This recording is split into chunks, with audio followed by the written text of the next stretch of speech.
stream. Here we are on Friday, and I'm so excited because I love Fridays. I love writing with you guys. It's my favorite day of the week. It really is. Hopefully everything's working all right because I've got my little checklist and it seems like everything is going good. And I also have my TV on so that I can see if it pops up. It's, kind of brilliant to watch it, make sure it works. Nice to see Gayla and Jenny already here. You guys are awesome. Um, I've been waiting all week to work on this. Even though I've been talking about the book and I'm writing a little bit each day, this is my day when I can get a whole lot done because I got this basically uninterrupted hour where I'm just working with you guys and getting some words on the page, and it makes me ridiculously happy. Nice to see you, Silver Raleigh, and oh, a little heart, thank you. Um, yeah, I'm loving this. I finally gotten used to this new software, and I think I've got it down. I'm just gonna knock on wood because the minute I say that, it's just going to go sideways. And hey, hello, Cozy Mr. Ryder. I know your first name, but I'm not going to go there. If I've forgotten it.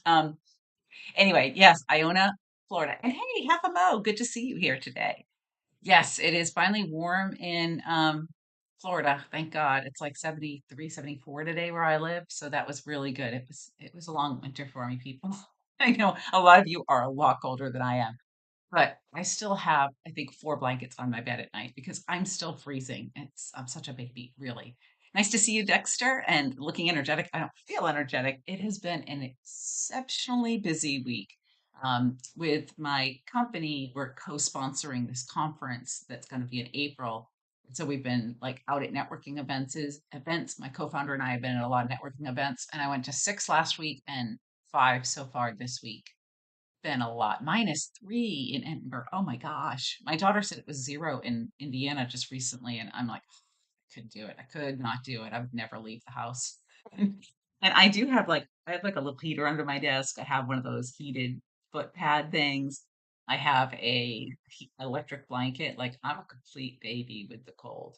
So, and yes, I get it. I was in Indiana, Cozy Mystery Writer before I moved here, and -2 degrees Celsius in north of England. That just sounds awful. I never know how to convert, but it sounds way colder than it should be.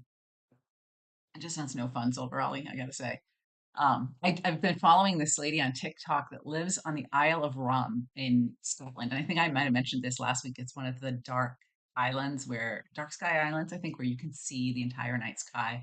And it looks cold and miserable there where she is too, but beautiful. So anyways, so this week I'm going to be working still on my writing a book in 12 weeks, that book that I'm doing along with the class, so that I'm kind of sort of at the same point as everybody in the class. Of course, my days aren't always like jiving right exactly with where the class is at, but I'm hoping to be at the second. I think their next week is, I want to say, the second turning point. Could be the internal journey. I don't remember. I've recorded like 12 videos, and so I forget a lot of stuff.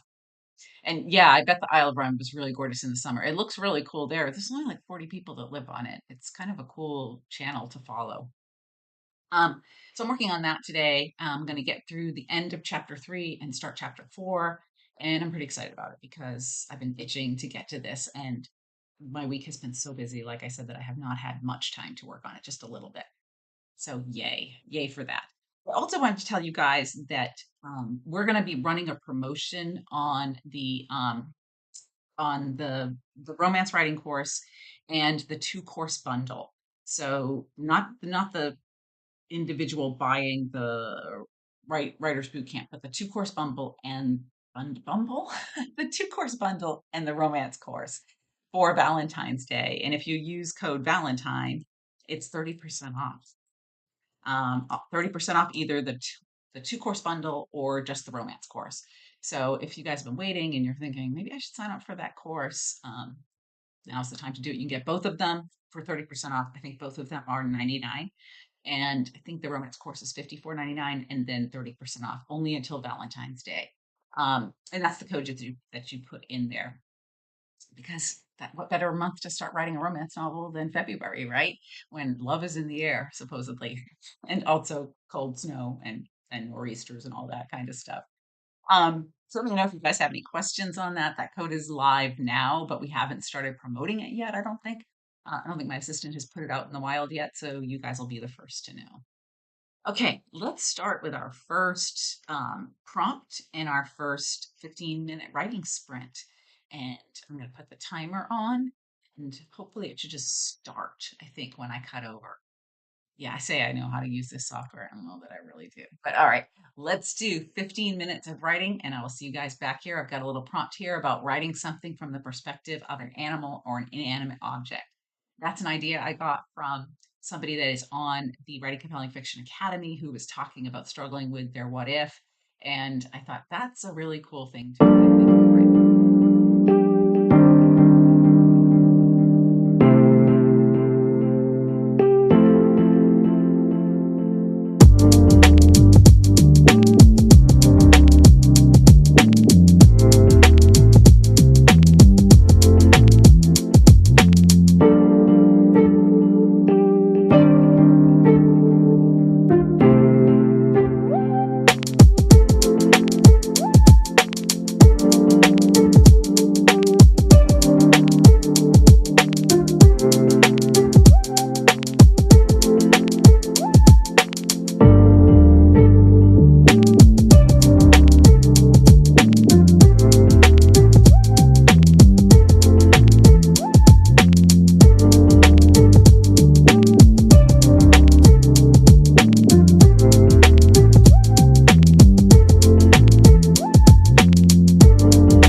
so that's what I get for saying, I finally think I mastered this. The timer refused to work. So I tried a couple different times to get it in there and it just wouldn't work. So we'll have to go back to the old-fashioned way of me doing it on my phone. So sorry about that, guys, but I'll time it on my end and then come back in 15 minutes once we write. And Jenny asked, how do you know that your book is done? I feel like every revision makes it better, but I can't just revise and revise. Well, I think it's very easy to keep thinking it's not done, right? Because when it's done, you've got to do something with it. You got to send it out, you got to put it up there on Amazon, you've got to do whatever is your next step. And that's a scary, terrifying thing. So you've got to get really quiet, in my opinion, with your gut and ask yourself, do I feel like this is as good as it's going to get at this moment in time with the way that I can write? Do I feel like it's ready? What is my gut telling me? And if it's telling you that it's done, then it's done. There's no like, it's not like an oven timer like Dexter was saying that just goes off. There is no such thing. It's just what you feel in your gut. And yes, that comes from experience because if you read a lot, then you kind of eventually get this sense of, okay, this is a good, rich, excellent book, and then my book kind of feels like that. Now, that said, I will go back and tweak and tweak and tweak and tweak until the book finally has to be in my editor's hands. Like I have a proposal that's out there floating around right now in publishing land, and I tweaked that right up until my agent sent it out. So the first, and even after I sent it to my agent, the latest rendition of it, I was like, I think this first 3 pages could be better, but I didn't know how they could be better. Like I wasn't sure what was quite missing, which drives me crazy. So I let it go because the rest of it I could feel in my gut feels really good. And hopefully the editors that my agent sent it to agree as well. It would be awesome to have them fighting over buying my book. I don't know that that will happen. Publishing is such a crapshoot, but I could feel in my gut that yes, this is as good as this proposal is going to get right now. Silver Raleigh, great job on the 143 words and half a mo. It's 56 more words than you had yesterday, so that's awesome. And Maria, it's very easy to get caught in the rewriting loop. It really is because I'll just fuss and fuss and fuss, like I said, with something if you let me. People ask me, how long does it take you to write a book? And I'm like, however long they give me. When I'm self-publishing, then, I'm the editor or I'm the deadline setter, I guess. Not really the editor. I do hire an editor for my books, but I am the deadline setter, so I can always move my deadline. So I'm a little more loosey goosey with revisions in that because I can be. But when I've got a traditional contract, I have a hard deadline and I don't want to miss it because there's a lot of dominoes that fall if you miss your deadline with a traditional publisher. And I don't want to have that happen. So that forces me to be done. So yeah, you can just kind of also make a deal with yourself that I am releasing this book, whatever, April 15th or whatever you decide. And that means that you have to have it done and formatted and loaded on Amazon by a certain date. And boom, you got to let it go and move on to the next one. And that's the best cure for continual revision is starting the next one because you always like the new baby better than the old baby, right? People are always like, which book is your favorite? I'm like, it's the one I'm working on right now because it's the one that's the funnest. All the others I've read 75,000 times as I'm going through the editing and revision and copy edits and proofreading, all of that, all of the steps of the process. So they're not as much of my favorites as the one that I'm doing right now. So do I use a developmental and line editor? I have a development slash line editor. I don't at this stage of my career, I don't need as much developmental editing as I used to back in the beginning. So she knows me very, very well. She's known me for years and she's done all of my books that I've released. And she'll come in and she'll be honest enough to say, hey, enough conflict here, or there's not enough emotional depth here. And she's really good because she knows me so well. So yeah, yes. But I don't have to have the big, deep content edits like I used to have when I first started out. Like as in throw away half the book and start over kind of thing. That was in the beginning. That was how it was. And every time I move to a new publisher, it seems like sometimes I get an editor that wants me to do that same kind of thing. Not all of my editors have been like that, but there's been a couple houses that I have worked for where the editors have been particularly insistent on me starting over a book. And I don't know if it's because that's the way that editor likes things to happen in her line, or if it's just kind of here's the new girl, let's give her a hard time. I don't know, but every book can always be better, in my opinion. And yes, I'm always excited with the new book. I've got another one planned for after this one I'm doing in the 12 weeks and excited to start it. So, yeah, but I don't want to think about it because otherwise that's all I will do. And I was thinking, I should probably ask you guys questions once in a while so you can participate and it's not just me talking about myself. I was going to say, what are you reading right now that you're really enjoying? I'm reading Chuck Wendig, The Wanderers, and I am loving it. And then in the car, I'm listening to Jodi Picoult, Perfect Match. And Jodi Picoult is one of the most amazing writers ever. Barbara Kingsolver and Jodi Picoult are two of my top favorite, beautiful writers. Really powerful ways that they put things together. And I'm listening to the audiobook and I'll replay a passage because I'm like, oh, I love how she put that together. She does such a great job. And Chuck Wendig has this. I bought both books with never reading him before. He was recommended by Stephen King. And then I got the books and they're like, no lie, like this thick. And I was like, man, that was like $40 a book. So let's hope it's good because I would hate to waste my time on that much of a book, right? They've been phenomenal. They've been really good so far. Um, and there was actually another book I was reading that was, eh, it could have been better. It was talked about a lot because the author was famous in podcasting kind of thing. And so she had really good sales because of that, but her book could have been better. You can, to me anyway, and I'm a much harsher critic than most people are because I work with this stuff all day long. I think she could have tried a little bit harder. I think that she could have shown more and told less, and I think that the book could have been plotted a little bit tighter. But you know, she's the one that sold it, not me. Hitmakers by Derek Thompson. Is that a nonfiction Silver Alley or is that a fiction? Sounds kind of interesting. I'm always excited to read new books. Apprentice to the Villain. That sounds good.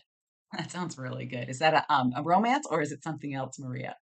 Right now, I'm just hooked on so much suspense and horror and thrillers. I'm just loving those. But then I go and have bad dreams at night, so and not necessarily the best thing, because The Wanderers, or I think it's just called Wanderers by Chuck Wendig, is sort of a zombie kind of thing, and so then I have dreams about that. Not good.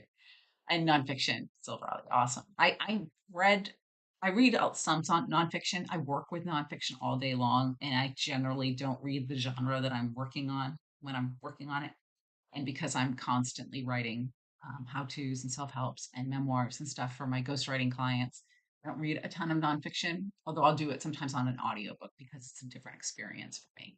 So I did do what is it? 10x is easier than 2x. I've done some business books that I've read lately. The Wide Sargasso Sea. That is a great book, Half a Mo. If you guys have not read it, it is the story of Jane Eyre from the point of Mr. Rochester's wife that's kept up in the attic.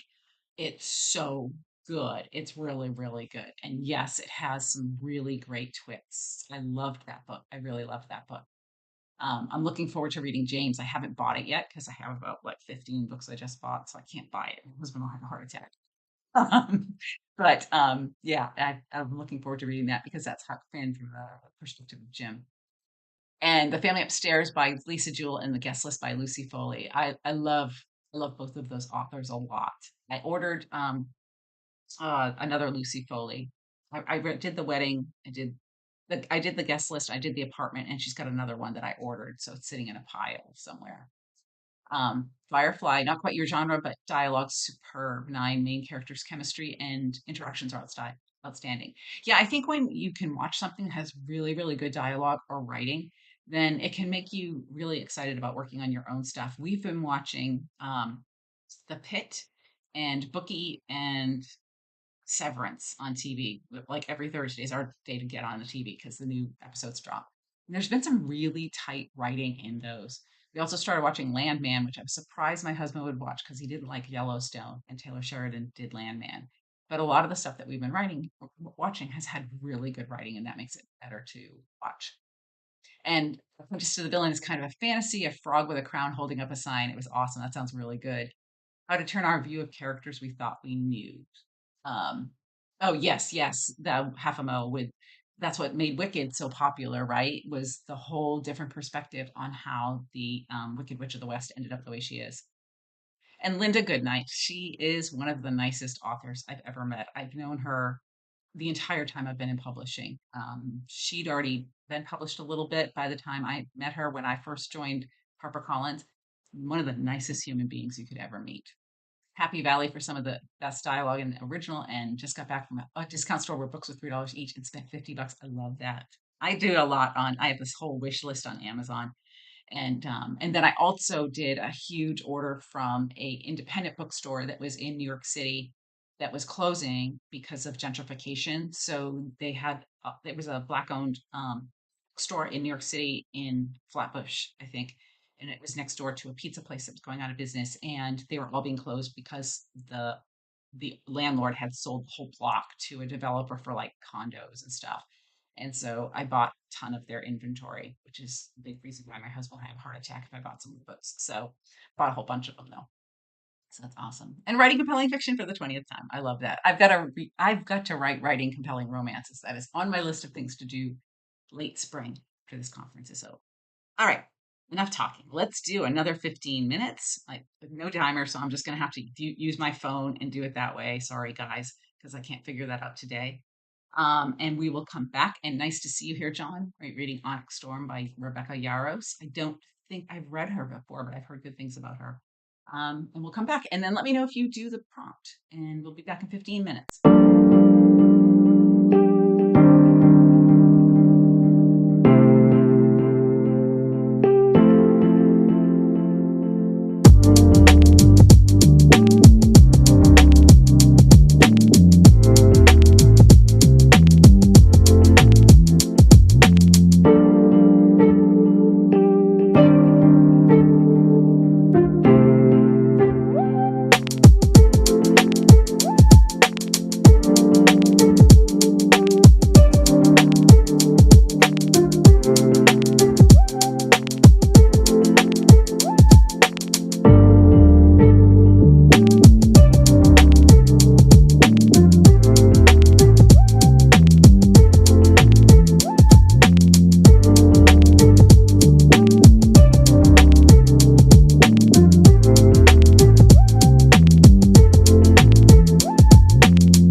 got the end of chapter 3 done. I'm super happy. And Maria, yeah, I could consider not telling my hubby that I bought more books, but there are books everywhere in my house, like literally everywhere. Um, Piles and piles and piles. And I do give a lot of them away. I bring them to where my mother-in-law lives, and she brings them to like the free library that they have there. I'm gonna try to talk him into building me a little free library for my neighborhood, just so that I have a place to get rid of them too, because I love my books. I mark them up, I save them. I have a hard time letting go. I must say. Um, and I saw Dexter had replied on my community post where I was talking about doing an analysis, and I did take. Do I have the book here? I do. I did take From There to Back Again, the first chapter of From There to Back Again, and I've done a complete analysis of every word, how I worked in the goal, motivation, conflict, how I put in the characters, internal goal, motivation, conflict, how I put the romance in, which really applies to whatever genre you are writing, because you've got to fit the genre in along with the regular plot and also the subplot. I've done a whole video on that and I just finished editing it. It's going to go to the people in my class first, to the Writers Bootcamp people, as a like bonus video. And I'll also drop it into the Writing Compelling Romance Novels course as a bonus video. And then in a couple weeks, when I've exhausted what else I have already to run on my channel, I'll run it on the channel. But if you guys like that and you think that's helpful, then let me know and I'll do more of the book. It's basically just showing you lots of screenshots of the words and then explaining why those words are there and how they work. It's basically what I did for that masterclass on scenes, but taking it through the stages of the book, because I think that will be really helpful. Now, in the course, of course, in the course, we're talking about each of those sections, and I'm teaching you guys how to write that. But now this will also give everybody a little bit of a visual. In the course, I go into it in more depth, of course. Oh my gosh, in the boot camp, I go into it in more depth, of course, because those people are paying to get more depth. But this will give you guys kind of a overview. How are my book covers made? Jenny asked. So this one is a reissue of a book that I had with Berkeley. I actually really loved my original cover, and I was sad that I was sad I had to give it up when I got the rights back, because the cover is owned by the publishing house because they paid for it. So I couldn't reuse the cover when I reissued the book. Um, and I've totally forgotten her name. And I have a friend who I've known for a long time, Selena Blake, that does my covers for these books. I've also worked with Kim Kelly, and she's done the Bride War Chocolate series. She did an excellent job with those. And so I just kind of pick who I think has that flavor for that particular series of books and does that. I have a different cover designer, a nonfiction cover designer that did Writing Compelling Fiction and the workbook, and she'll do that whole series because she's a specialist in nonfiction.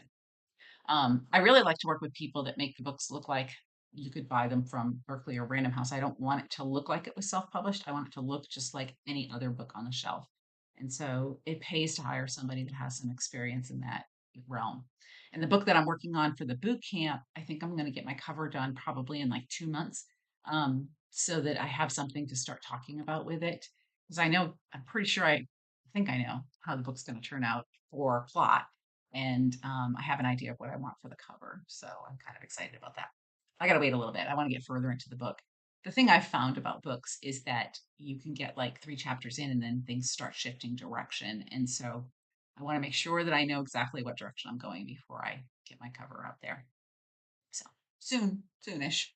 Well, soon in the realm of time with life, but soonish. So a couple months. Probably after this conference, because I'm not kidding about how busy I'm there. And thank you, Gayla, for that.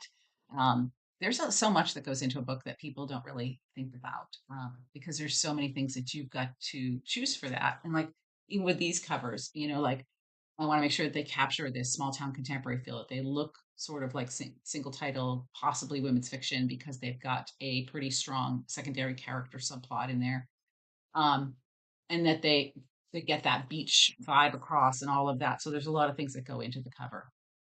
What ratio of my self fiction books are self published? I don't. Let me think. Probably only 20%, maybe. I think about 20%. Not positive.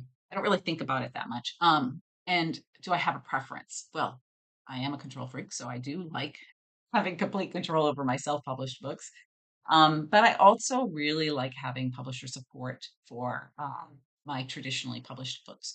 So the mix of the two has been good for me because it allows me to have distribution and then somebody else paying the marketing bill, right? I mean, I still do marketing for my traditional books, but publisher is doing some while I'm also promoting my own. Um, and also, it's a matter of like time and money. Like if they're going to give me a decent advance and that's going to pay my bills for the next few months, I have no problem writing a book for, Hachette or HarperCollins. And if they're not, then I'll go do it myself. So some of the books that I've self-published were ones that I just decided I really wanted to write anyway. And some of them are just books I got my rights back to and I reissued them, updated them, and reissued them. So yeah, I guess I like both freedom and support and publisher support. So, and the money is about the same no matter which way I go in the end. Ultimately, if you look at the royalties from self-publishing versus advance and royalties from a publisher, it ends up being about the same for me anyway. I don't know how it is for anybody else.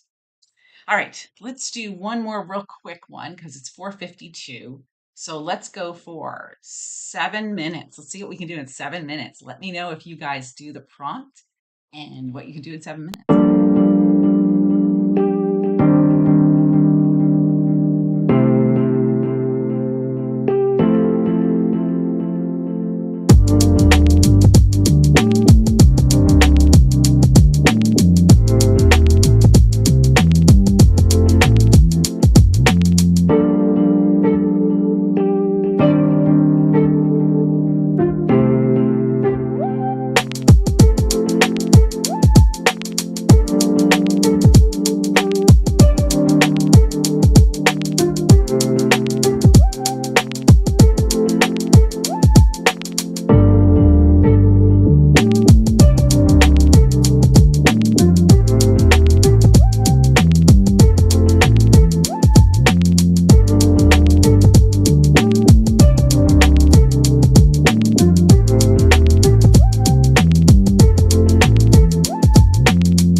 quirky. I didn't get that much done, but a little bit. So there you go. It was better than nothing for 7 minutes. How do you improve your writing style? Fitra asked, which is a really good question. And so for me, at least, what I do is I really, really do study, and I say really a lot today. Really do study other people's books. I study how they put it together and I look at the beautiful language that they have there. And I will try to construct a paragraph the same, not copy the paragraph, but construct it the same way so that I can kind of get that same emotion across. A lot of times I'll find a passage that has the same emotional outcome as what I'm looking for on the page. And I will work and work and work to really try to make mine live up to the standard that has been set by an author who is much better than me. Or I'll really go back and keep studying and breaking down what was it that really struck me about that passage. With the Chuck Wendig book that I'm reading and the Jodi Picoult that I'm listening to, there's been so many passages that I was just like, this is amazing. And this is what I want to be able to write. Like when I was first started out, I used to write down phrases that I thought were really cool. And I remember Stephen King one time wrote something about a snowflake skating down a window. And I was like, I think it was like the first time I really realized how showing could get something across. And I thought that is the perfect verb for how snow falls onto glass in the wintertime. So really be on the lookout for those kinds of things. And if you come up with ideas or whatever, just write them down, even if you're not going to use them in the book. If you get into the habit of writing more showing in general, it will start to show up on the page. So you've got to go for the depth. You've got to kind of reach into your gut and try to get those emotions across and do take it a little bit further. Struggle for the harder word. Um, you can subscribe to a vocabulary thing that gives you a new word every day or something like that. I used to have calendars that had the word of the day just so I expand my vocabulary because a lot of times if you're just like I watch a lot of reality TV. I gotta say, I really love Love is Blind and shows like that. I wouldn't say that those exactly expand my vocabulary. So by reading a lot and getting exposing myself to other things that have better, prettier, stronger language, it also helps me cultivate a better vocabulary when I'm on the page. 59 words for Silver Ollie and 187 for Half a Mo. Addicted to a Deadline. Everybody loves that and Sherlock Holmes. It's funny what you see from under the kitchen table while no one is looking. That's very true. That's a great little saying right there. I think that would be a great plot for a book too, right? Like what you see under the kitchen table when no one is looking. So I love that. You guys have been awesome. I was so excited to start chapter 4 finally in this book. So you'll probably see a video about that next Thursday. And if you are looking to sign up for the course, remember code Valentine is 30% off for the bundle and for the compelling romance novels course. So I should probably give you guys a link real quick there. I probably should have thought of that earlier, right? But here's the writing compelling romance novels course link. So 30% off until Valentine's Day for you guys. And if you're in my course, if you're in my bootcamp course, watch for that video where I'm analyzing that first chapter to come over the weekend. So thanks so much for joining me here, and I will see you guys next week and have some happy writing all week.